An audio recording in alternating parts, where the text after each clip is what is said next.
Hero HF deluxe এই বাইকটির ইঞ্জিনে ব্যবহার করা হয়েছে air cool 4 stroke single cylinder OHC engine. এই বাইকটি থেকে ম্যাক্সিমাম পাওয়ার পেয়ে যাবেন 8.24 bhp @8000 rpm।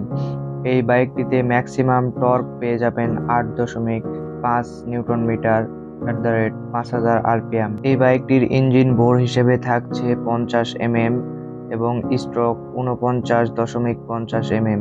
ফুয়েল সিস্টেম হিসেবে ব্যবহার করা হয়েছে কার্বোরেটর এবং কুলিং সিস্টেম হিসেবে ব্যবহার করা হয়েছে এয়ার কুল।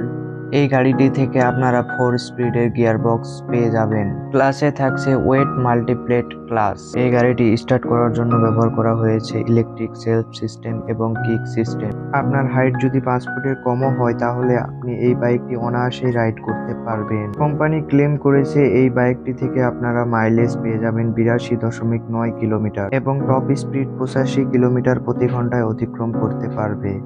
এই বাইকটির ওয়েট হলো 107 কেজি এবং এই বাইকটিতে ফুয়েল ট্যাঙ্ক ব্যবহার করা হয়েছে 9.50 লিটার এবং এই বাইকটিতে ম্যাক্স লোড তুলতে পারবেন 130 কেজি পর্যন্ত এবং এই বাইকটিতে সামনে এবং পিছনে ব্রেকিং সিস্টেম হিসেবে ব্যবহার করা হয়েছে ড্রাম ব্রেক।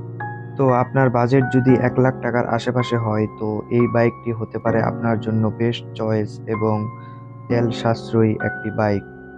এই বাইকটি সম্পর্কে আপনাদেরকে মোটামুটি ধারণা দেওয়া হয়ে গেছে। এই বাইকটির প্রাইস নির্ধারণ করা হয়েছে 1,08,000 টাকা। 1,08,000 টাকার ভিতরে এই বাইকটি তেল সাশ্রয়ী বাইক হিসেবে বেস্ট বাইক।